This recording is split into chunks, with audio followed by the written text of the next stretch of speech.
this is like the forgotten child. I don't understand. How do people hit pan on so many mattes in a year?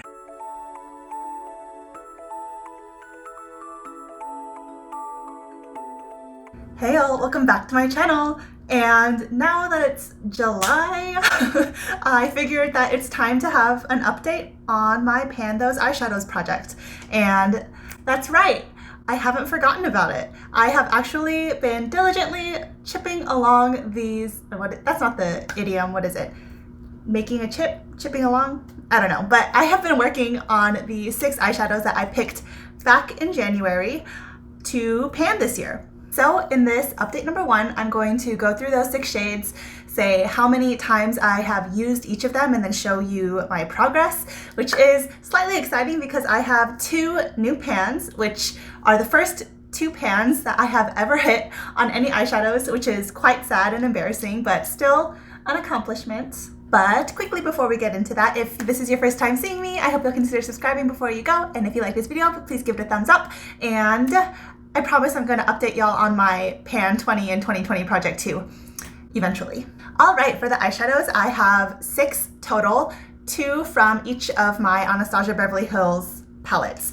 And I didn't do like a random number generator to select my shades because I wanted to make it easy on myself. My first ever Pan Those Eyeshadows project, plus my first 2 eyeshadow pans ever. So I wanted to choose a little bit of a looser formula, as well as a formula that I know I love and wouldn't mind using over and over and over again. And also because Anastasia Beverly Hills eyeshadows have the reputation of going off a little bit more quickly than maybe another brand's eyeshadows would. Let's start with my Soft Glam, and my 2 picks from this palette include Glistening, which obviously you can see is one of my pans, and Mulberry. First, let's talk about Glistening. Glistening I used a total of 42 times, and it took about 40 times to get to the pan. I was starting to feel a little discouraged towards the end because I could see the dip, but it wasn't hitting pan, but now it has. And one thing about this shade though is once I hit pan, I always apply this with my finger. I notice it kind of breaking apart a little bit, like flaking off. Let me know if that's ever happened to any of y'all, because I know a lot of us have this palette. I actually use Glistening most of the time as an all over the lid shade because the depth of tone is pretty similar to the depth of my skin tone, so it's not exactly bright enough to use as an inner corner highlight unless I'm going for like a pretty subtle inner corner highlight. You know what, I actually do use it like that too, so I use it both of those ways. But yeah, that's the progress on that shade. I feel like this video is going to be pretty quick. Let's go ahead and talk about Mulberry next. Now let's talk about Mulberry. Mulberry I have used so far 26 times, and I don't see a lot of progress with it. This shade I pretty much use as a deepening shade, or I can concentrate it along my lash line and then blend it out, fluff it up into my, what I would have as a crease if I had a crease, to do like a one shadow smoky eye look, but mostly just a deepening shade. So I don't use a ton of this shade at once, which I think is why I don't see a ton of progress. I do see a little bit of a dip, a little bit of use, so that's encouraging, but I'm just gonna tell y'all now, the mattes are giving me such a hard time. I don't know how people pan so many mattes in 1 year, because I feel like I've been using this and another matte that I'm gonna introduce later a lot, and don't see a lot. Next, let me show you the shades from my Sultry palette. And those 2 shades include Rose Quartz and Bloom. So Rose Quartz is the second of the 2 pans that I hit in the last 6 months. I watch a lot of these Pan Those Eyeshadows project videos, and I don't know how people like rotate in 6 completely new shadows every 2 months or something. Like, it's taking me literally the entire year to hit pan on some of these. But anyways, let's first talk about Rose Quartz. I have used Rose Quartz a total of 28 times to get to this amount of progress. And I also want to note that when I started these projects, all of these pans pretty much looked completely new. So any of the progress you're seeing in these shots is compared to, say, a brand new palette. This was the first shadow I hit pan on, and it took me 25 uses, and that's 25 pretty heavy-handed uses. A lot of times, a good amount of those uses were actually before I showered at night, because sometimes I like playing with my eyeshadow before I wash off my makeup. So this was an all over the lid, all over the top lid, all along the bottom lid shade for me, because I just love this pink tone with a gold glitter, and pink are my tones. Again, I'll still be using this throughout the year, but I'm not really gonna, like, what is it?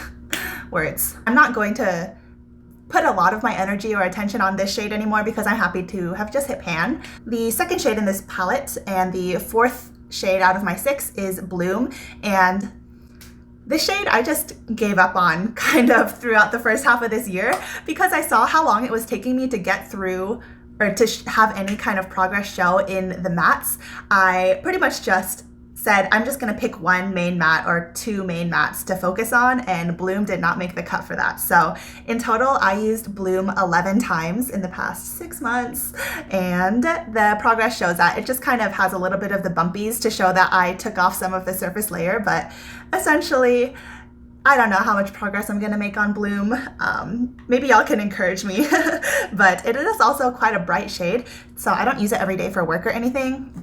We shall see. I will definitely focus more on it if I can finally hit pan on a matte. But until that time, this is like the forgotten child, the middle child, in the middle of the video. Okie dokie. So the last palette, my Jackie Aina palette, the 2 shades I picked are Sponsored and Ginger. So let's first talk about Sponsored. So Sponsored I have used a total of 28 times, and that is like a similar number to the other shimmers, but the progress of Sponsored looks so much less, and that is because most of the times when I use Sponsored, it is not like a super heavy-handed, intense, full pigment swatch. I mostly use this as like a sheer wash of a lid topper because as a topper, a lot of that green doesn't really come through, and what does show is just this really interesting, multi-dimensional, soft glitter. Well, not glitter, soft shimmer. And so because I'm more light-handed with this shade, even though I have 28 uses, it is not showing a ton of progress, but that's okay. That's how I use this shade. It is showing a dip. I do want to hit pan on, well, I want to hit pan on all of these, but I anticipate that this is the one I'll be focusing on to hit pan on next, because shimmers are easier. I've come to realize through this project to hit pan on. If you are a creator who does pan those eyeshadows, let me know if that sentiment is the same. I feel like that's a very beginner thing to realize, but I'm a beginner, so. Through filming YouTube videos, I have realized that one of my annoying, like, verbal tics, not tics because tics is actually like a medical thing, but one of my verbal habits, I suppose, is just ending a sentence with "and so," which kind of annoys me. And I realize I've done that already like 5 times in this video. We have one more shade to talk about, and that is Ginger, which is the last matte. I picked a shimmer and a matte from each of my 3 palettes. Ginger I have used a total of 50 times. Yes, 50 times. And I have barely made a dent in this. I don't understand. How do people hit pan on so many mattes in a year?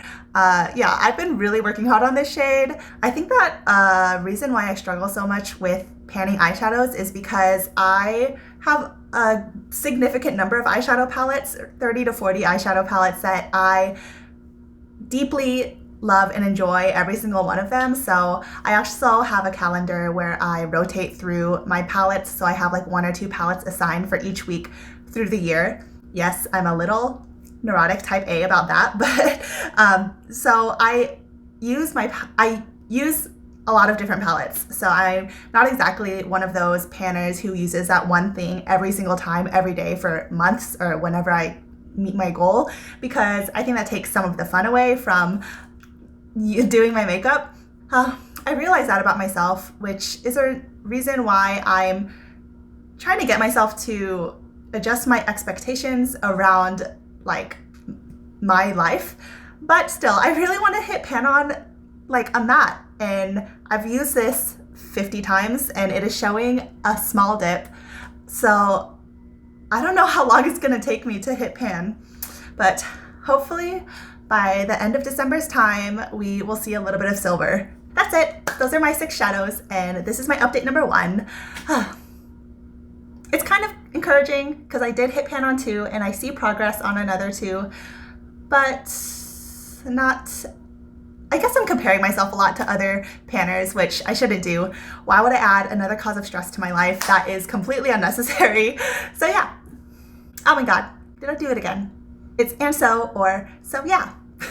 So those are the 6 shades. Ironically, I'm not wearing any of these eyeshadows on my eyes today. I was playing around with the ColourPop Sailor Moon eyeshadow palette, which I finally got my hands on in their recent restock. I actually bought 3 palettes so I could have a couple to give away. So stay tuned for that. If you're not subscribed, definitely subscribe because I have 2 big giveaway boxes prepared to share soon. I just need to film that video. One other completely unrelated thing to this video that I'm really excited about is I actually spent my own money, y'all. Like, I paid for some Ana Luisa jewelry. And so I'm wearing this little, very dainty, like rose gold necklace. And these are called the Suzannes. They're huggy earrings. And these are like actually very hugging against my earlobe because I have very long earlobes. I kind of call them Buddha earlobes. So in the model picture, it looks like there's a lot of room between like the ear and the earring, but the hole is so close to the edge. So I looked at it and I'm like, I don't know if that's gonna fit my ear. And it turns out it slightly doesn't fit my ear, but it's not uncomfortable. Like, it doesn't feel like it's tugging. My holes don't hurt.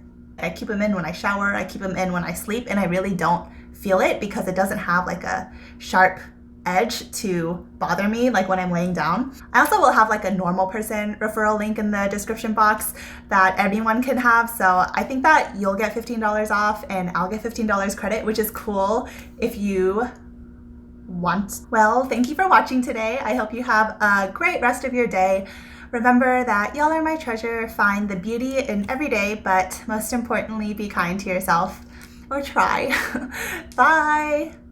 Oh, I'll see you in my next video. Bye!